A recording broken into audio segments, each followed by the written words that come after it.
Hello friends, welcome back to my YouTube channel. आज के इस वीडियो में हम करने वाले हैं बायोलॉजी के 20 क्वेश्चंस को और ये है पार्ट 2। चलिए स्टार्ट करते हैं आज का वीडियो। हमारा फर्स्ट क्वेश्चन है,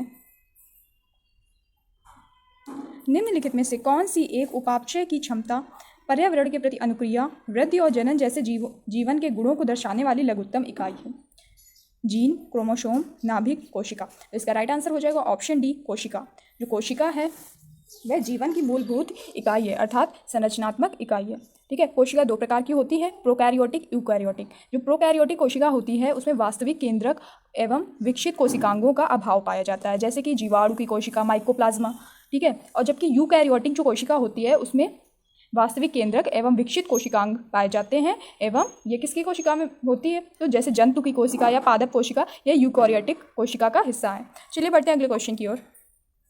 हमारा सेकेंड नंबर क्वेश्चन है, निम्नलिखित में से कौन सा कथन डीएनए के संदर्भ में सही है? ऑप्शंस हैं, डीएनए सभी जीवधारियों का आनुवंशिक पदार्थ है, ये राइट है। डीएनए के सभी खंड प्रोटीन संश्लेषण हेतु कोडित होते हैं, तो ये तो रॉन्ग हो जाएगा। जो डीएनए में जो खंड होते हैं वे पेंटोज शर्करा, फॉस्फोरिक एसिड और नाइट्रोजन युक्त क्षार से मिलकर बने होते हैं। ठीक है।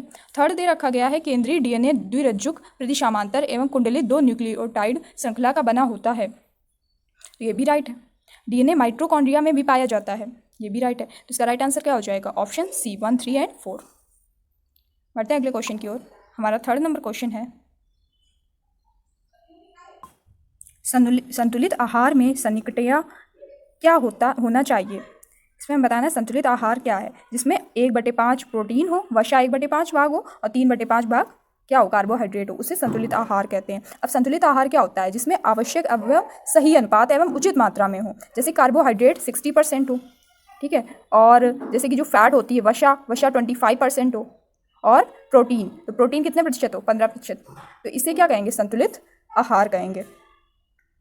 चलिए बढ़ते हैं अगले क्वेश्चन। आहार के बारे में निम्नलिखित में से कौन सा एक कथन सही है? ऑप्शंस हैं, भोजनों के बीच उच्च ऊर्जा देने वाले अल्पाहार नियमित खाना स्वास्थ्यकर है, क्योंकि यह बहुतायत में ऊर्जा और विटामिन प्रदान करता है। ये राइट नहीं लग रहा है, ये रॉन्ग है। फल और सब्जियों को पसंद करना अच्छा होता है, क्योंकि उनमें ऊर्जा की मात्रा अधिक होती है, ये भी रॉन्ग है। संतुलित आहार में वसा और प्रोटीन की बहुतायत के साथ अत्यल्प कार्बोहाइड्रेट और रेशा होना चाहिए, ये भी रॉन्ग है। फोर्थ नंबर ऑप्शन दे रखा गया है, वसा, प्रोटीन और कार्बोहाइड्रेट की इष्टतम मात्रा के साथ अपर्याप्त मात्रा में जल और रेशा से स्वास्थ्यकर आहार बनता है। ये ऑप्शन बिल्कुल राइट है, ऑप्शन डी राइट है। जो संतुलित आहार या स्वास्थ्यकर आहार होता है उसमें वसा भी होनी चाहिए, प्रोटीन्स भी होना चाहिए और कार्बोहाइड्रेट भी होना चाहिए, और इसके साथ साथ जल भी की मात्रा भी हमारे शरीर में होनी चाहिए और रेशा भी होना चाहिए। तो ऑप्शन डी इसका राइट आंसर हो जाएगा।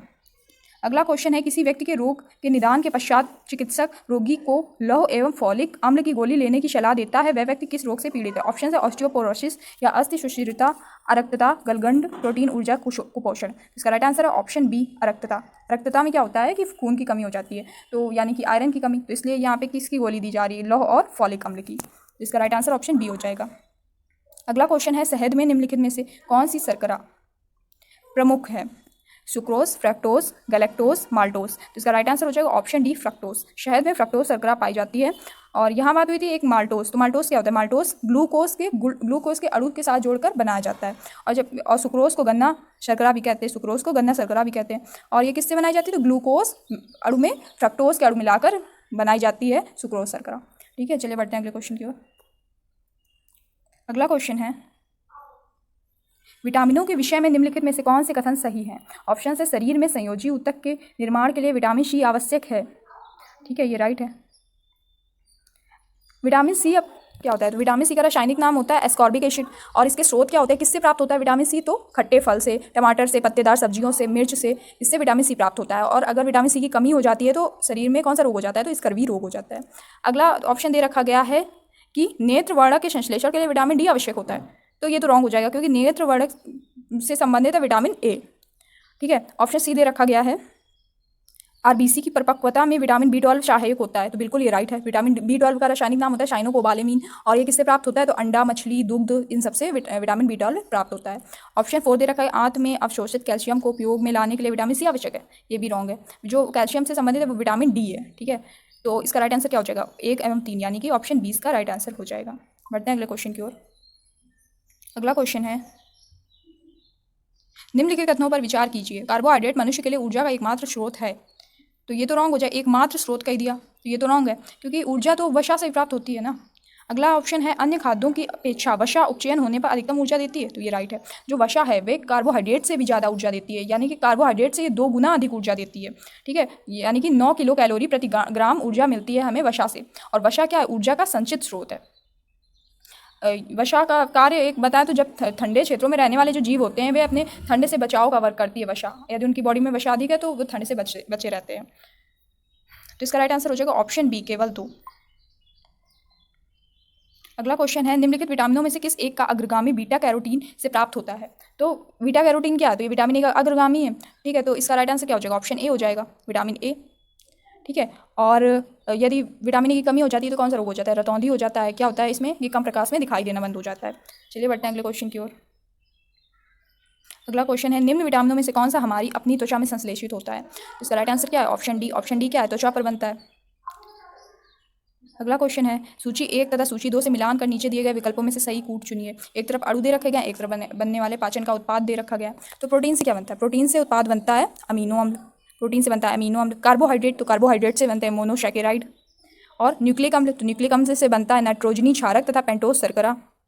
और वसा या लिपिड, वसा या लिपिड से क्या बनता है? वसीय अम्ल और ग्लिसरॉल। तो इसका क्या राइट आंसर हो जाएगा? 4, 3, 1, 2। ऑप्शन डी इसका राइट आंसर हो जाएगा।